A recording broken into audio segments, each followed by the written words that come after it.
गौरांग प्रभु जी की डोली देख सकते हैं आप। हरे कृष्णा आप सभी को। तो आज जो हम गए हैं यात्रा करने, वो योग माया महामाया के दर्शन करने गए हैं और हम सुनेंगे अपने योग माया महामाया के कथा गुरुदेव के मुखवाणी से। और जो हम गए हैं निर्दय घाट, तो वहाँ का आपको व्लॉग दिखाती हूँ। तो वीडियो पे ऐसे ही बने रहिए और अपना प्यार ऐसे ही दीजिए। घाट है निर्दय घाट, जहाँ से महाप्रभु ने डुबकी लगाई थी और संन्यास ग्रहण किया था। तो देख सकते हैं आप, ये निर्दय घाट है गंगा जी, तो आप देख सकते हैं। तो यहाँ सभी भक्त लोग स्नान कर रहे हैं और इसी घाट में हमारे महाप्रभु जी ने डुबकी लगाई थी और संन्यास ग्रहण किया था। मैं आई हूँ योग माया पीठ और दर्शन कर लीजिए आप भी।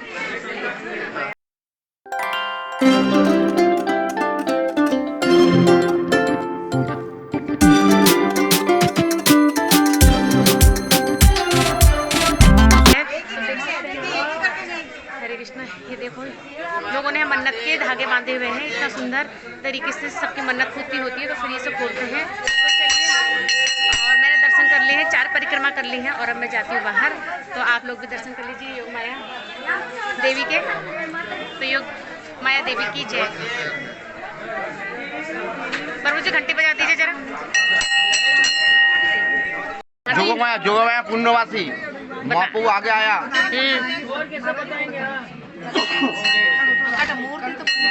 कॉलस का है, कॉलस है। पुना में दीजिए भाई जी, पुना में दीजिए। ये है योग माया, जो हमें योग माया माला नहीं करती।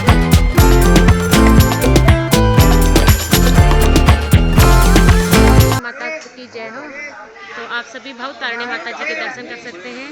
मैं कर चुकी। देखो कितना विशाल पेड़ है, एकदम से पीपल का पेड़ है क्या? तो हरे कृष्णा देख सकते हैं कितना विराट पेड़ है पीपल का। शाखा एकदम से लंबी बिखरी हुई है, ऊपर से नीचे को शाखाएं आती हुई।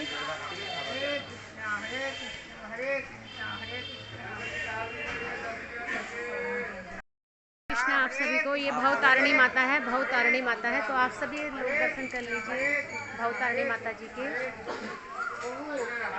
भोले बाबा का मंदिर, क्या नाम है यहाँ का? मंदिर का नाम क्या है? ओके ओके, हरे कृष्णा। तो ये हमारे भोले बाबा का मंदिर, तो आप लोग भी दर्शन कर सकते हैं।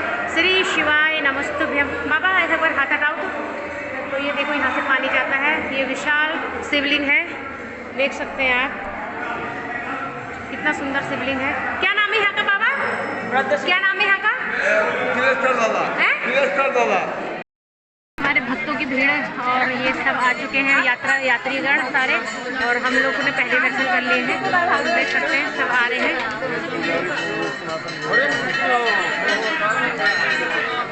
तो देख सकते हैं भोले बाबा का मंदिर और योग माया मंदिर सारे सामने सामने हैं। बहुत सुंदर दर्शन हुए हैं, तो आप लोग भी दर्शन कर लीजिए।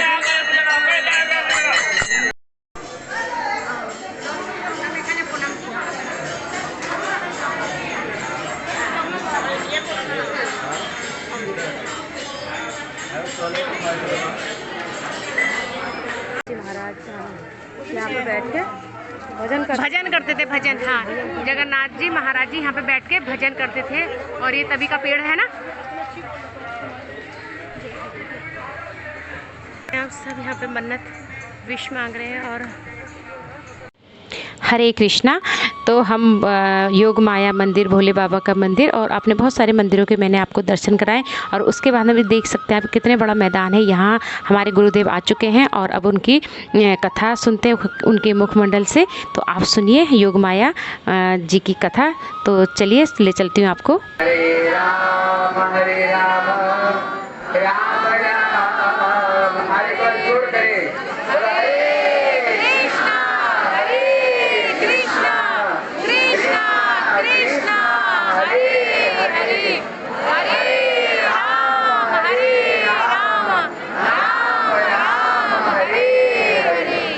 सर्वाग्रे मध्य गुरुपाद पद्म नितलीला प्रविष्टम विष्णुपाद अष्टोत्तर शतश्री श्री श्रीमात भक्ति श्रीनु सिद्धांति गोस्वामी महाराज जी के चरणों कमल में अनंत बड़ी साष्टांग दंडवत प्रणाम करता हूँ। तत्पश्चात मध्य शिक्षा गुरुपाद पद्म नितलीला प्रविष्टम विष्णुपाद अष्टोत्तर शतश्री श्री श्रीमाद भक्ति वेदांत नारायण गोस्वामी महाराज के चरणों सरोज में श्रद्धा पुष्पांजलि अर्पण करता हूँ। उपस्थित समस्त वैष्णव वैष्णवियों को हम लोग गुरु वैष्णव के अनुगत्य में अभिश्री धाम नवद्वीप परिक्रमा करते करते अभी जहाँ पर उपस्थित हुए हैं ये कोल द्वीप है। कोल कहते हैं ब्रह्मा जी यहीं पर ही कहते यहीं पर ब्रह्मा जी यहीं पर उन्होंने तपस्या किया था और यहीं पर कहते भगवान श्री जो हिरण्याक्ष को यहीं पर भगवान बड़ा अवतार लेकर के यहीं पर उनको सत्ययुग में वध किया था। इसलिए बराह देव को कोल कहते हैं, इसलिए उनको नाम से ये स्थान का नाम है कोल द्वीप। यहीं पर सत्ययुग में श्री वासुदेव विप्र यहीं पर सत्ययुग में जब उन्होंने बराह देव को उपासना की तब तो बराह देव ने सत्ययुग में ही बताया था, बोले देखो ये जो स्थान है ये मेरे अत्यंत अत्यंत प्रिय स्थान है। ये जो स्थान यहीं पर श्री गिरिराज गोवर्धन ये गुप्त वृंदावन ये धाम है। यहाँ पर आने पर जैसे यहाँ पर आए, यहाँ पर आने पर तो नवद्वीप धाम का फल हमें मिल ही गया, लेकिन यहाँ आने पर बोले वृंदावन धाम का, क्योंकि गुप्त वृंदावन, यहाँ पर आने पर हमें वृंदावन धाम परिक्रमा का भी फल हमें प्राप्त हो जाएगा। बोले पिताई गौर प्रेमानंदे। वृंदावन का कौन सा स्थान है? बोले ये जो रासस्थली, कहते ये रासस्थली वृंदावन का ये रासस्थली। बोले कौन सा रास है? कहते 4 तरह का रास है। एक है शारदीय रास, एक है नित्य रास, एक है महारास और एक है बासंती रास। जो बासंती रास है वो 4 रासों में ये सर्वश्रेष्ठ रास ये बासंती रास है, जहाँ पर भगवान कृष्ण राधा रानी की सर्वोत्तमता ये बासंती रास में ही उन्होंने स्थापन किया था।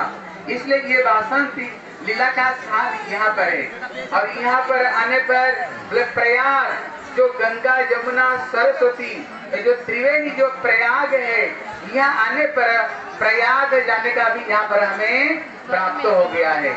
और यहाँ आने पर सप्त समुद्र, इखु समुद्र, लवण समुद्र, दही समुद्र, दूध समुद्र, जितने जो सप्त समुद्र, यहाँ आने पर ये सप्त समुद्र जाने का भी फल हमें यहीं पर प्राप्त हो गया। और यहाँ जाने पर जो पंचबेणी क्या है? पंचबेणी क्या है? बोले गंगा, यमुना, सरस्वती, अलकानंदा और भागीरथी, ये पंचबेणी भी यहीं पर उपस्थित हैं। यहाँ आने पर पंचबेणी जाने का भी यहाँ हमें फल प्राप्त हो गया। देखो वैष्णव लोग को बिना पैसा में कितना आपको कितने वैष्णव लोग आपने तीर्थ करा रहे हैं। आप गौर प्रेमानंदे करोड़ों करोड़ रुपया खर्चे करने पर भी हम इस स्थान में नहीं जा सकते हैं, लेकिन आज गुरु वैष्णव के अनुगत्य में हम लोग सारे तीर्थ जाने का फल हमें प्राप्त हो गया। बांगाली महाराज बुझते पारছেন তো?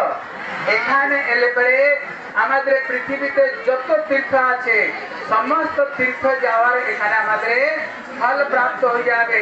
यही स्थान की हलो बासंती, भगवान ने जो बासंती रास एक हलो गिरिराज गोवर्धन यही खाने राधा कुंड श्याम कुंड हैं, एखाने एले पर गिरिराज गोवर्धन जावार फल पेये गेलेन, राधा कुंड श्याम कुंड जाने जावार फल पेये गेलेन।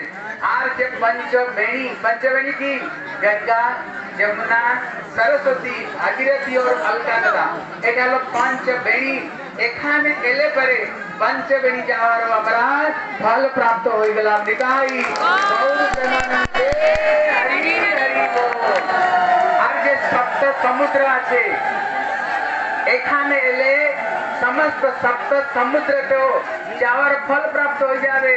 एखाने श्री सत्य विवेक जन वासुदेव विप्र छिलेन, तिनी बराह देवर तिनी उपासना करते सत्य जुगे भगवान बराह देव तिनी वासुदेव विप्र के बोले छे बोले वासुदेव विप्र এই স্থানটি হলো আমার অত্যন্ত অত্যন্ত প্রিয় স্থান এই স্থানটি হলো গুপ্ত বৃন্দাবন এই কলিযুগে এলে পরে আমি এইখানে শ্রী সচিনন্দন গৌর হরি রূপে আমি জগ অবতীর্ণ হয়ে विश्व ब्रह्मांड के आमी सही कृष्ण नाम प्रेमेते आमी सबाई के भाषाबो और सब लोग निताई गौर प्रेमानंदे हरि हरि बोल। इसलिए हम लोग बड़े सौभाग्यवान हैं, गुरु वैष्णव के अनुगत्य में हम लोग यहीं पर आए हैं। हम आते समय यहाँ पर प्रौढ़ माया श्री जोग माया को भी हम लोगों ने दर्शन करके आए हैं। एक है जोग माया और एक है महामाया। वो माया एक ही है लेकिन उसका जो दो वृत्ति है। अगर कोई भगवान को भजन करके अगर कोई भगवत प्राप्त करना चाहते हैं, जब तक ये जोग माया की कृपा नहीं हो तब तक जीव कभी भगवान से जुड़ नहीं सकते हैं। भगवान की जितने सारे लीला हैं, सारे लीला को पुष्टि करने वाले कौन है? बोले जोग माया है। इसलिए कृष्ण जब रासलीला कर रहे थे, सुखदेव गोस्वामी सर्वप्रथम क्या कहते हैं?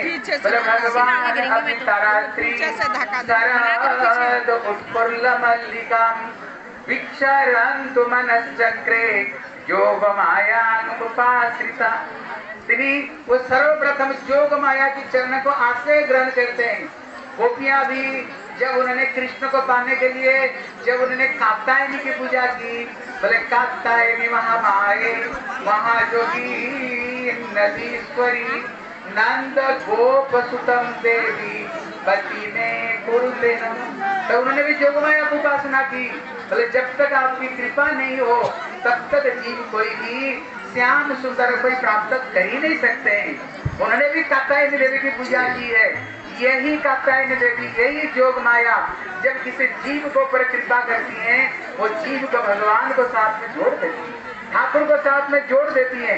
लेकिन अगर कोई भगवान से विमुख होकर के जब ये संसार का भोग करना चाहते हैं, कृष्ण बोले सही जीव अनादि बहिर्मुख अतएव माया तरते संसारादितु। जब जी भगवान को भूल करके ये संसार को भोग करना चाहते हैं, फिर यही महामाया रूप धारण करते हुए उसको आवरणात्मिक और विक्षेपात्मिक मन बुद्धि अहंकार चित्त, यदि ये सूक्ष्म शरीर और उनका जो बहिर्स्वरूप है, ये स्थिति आप स्टेज मर्द बम, यही पृथ्वी की तरह जीव के भगवान से फेंक देती है और जीव इसी संसार में आकर के कृष्ण बोली से जीव अनादि बहिर्मुख अतएव माया करते संसारादि दुख। संसार में जीव उसको क्या करती है? माया तरह तरह से संसार से उसको दुख कष्ट प्रदान करती है। ये भी उनकी कृपा है, क्योंकि जब तक ये संसार में जीव को दुख नहीं मिलेगा तब तक जीव को शिक्षा नहीं मिलेगा, तब तक जीव भगवान की भजन भी करना नहीं चाहेगा। अगर ज्यादा सुख मिलेगा ना, भगवान की भक्ति करने का क्या जरूरत है? संसार में बड़े आनंद है, फिर हम भगवान की भक्ति क्यों करें? इसलिए ये महामाया रूप में जीव को दंड प्रदान करती है। जीव जैसे समझ जाए भैया संसार में कोई सुख नहीं, अगर परमानेंट वास्तव शांति बनना चाहो तो क्या करो? हरे कृष्णा कृष्णा कृष्णा कृष्णा हरे हरे हरे राम राम राम हरे हरे। वहीं पर हम लोगों ने श्री जगन्नाथ दास बाबा जी महाराज जी का समाधि में दर्शन किया। इनकी तो बड़ी अच्छी शिक्षा, इनकी 2 शिक्षा हम जीवन में ग्रहण करने का कोशिश करेंगे। तो यहाँ पे हमारे गुरुदेव खड़े हैं, ये हमारे गुरुदेव हैं और गुरुदेव ने भी स्नान कर लिया है। सारे भक्त लोग देख सकते हैं आप कितने अच्छे से लगे हुए हैं स्नान करने में। घाट है निर्दयी घाट, जहाँ से महाप्रभु ने डुबकी लगाई थी और संन्यास ग्रहण किया था। तो देख सकते हैं आप, ये निर्दयी घाट है गंगा जी, तो आप देख सकते हैं। तो यहाँ सभी भक्त लोग स्नान कर रहे हैं और इसी घाट में हमारे महाप्रभु जी ने डुबकी लगाई थी और संन्यास ग्रहण किया था। तो चलिए मैं भी संकल्प कर लेती हूँ और गंगा जी आचमनी करती हूँ, क्योंकि मुझे तो पता नहीं था, मैं कपड़े लेके नहीं आई। तो नेक्स्ट टाइम फिर से अगर महाप्रभु हमें बुलाएंगे तो मैं फिर से आऊँगी। और हरे कृष्णा कृष्णा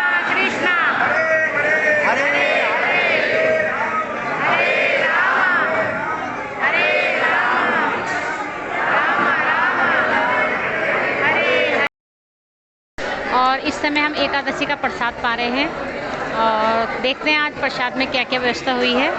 तो हम हैं नवदीप धाम में। नवदीप धाम में हमें क्या क्या प्रसाद मिलता है तो देख सकते हैं आप, इतनी अच्छी सुविधाएं हैं नवदीप धाम में।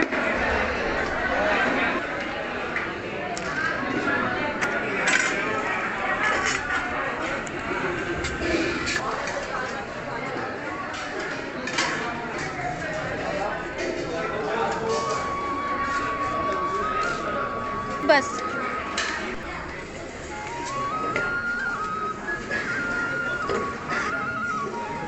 तो ये आगे है फ्रूट चाट और ये है खीरा, ये है आलू की फ्रेंच फ्राई, कुट्टू की पूड़ी और ये है मूंगफली और ये है आलू की सब्ज़ी, कद्दू की सीताफल की सब्ज़ी। तो चलिए प्रसाद ग्रहण करते हैं। तो ये है हमारे प्रसाद की व्यवस्था और ऐसे ही अगर सभी लोग अगर ऐसे प्रसाद पाएंगे तो सबका पेट भी भरा रहेगा और हम लोगों की एकादशी भी हो जाएगी। तो सभी से रिक्वेस्ट है एकादशी करें और ऐसे ही घर पे प्रसाद बनाएं जैसे हमें प्रसाद मिलता है मठ वगैरह में। तो हरे कृष्णा। तो चलिए हम प्रसाद पाते हैं।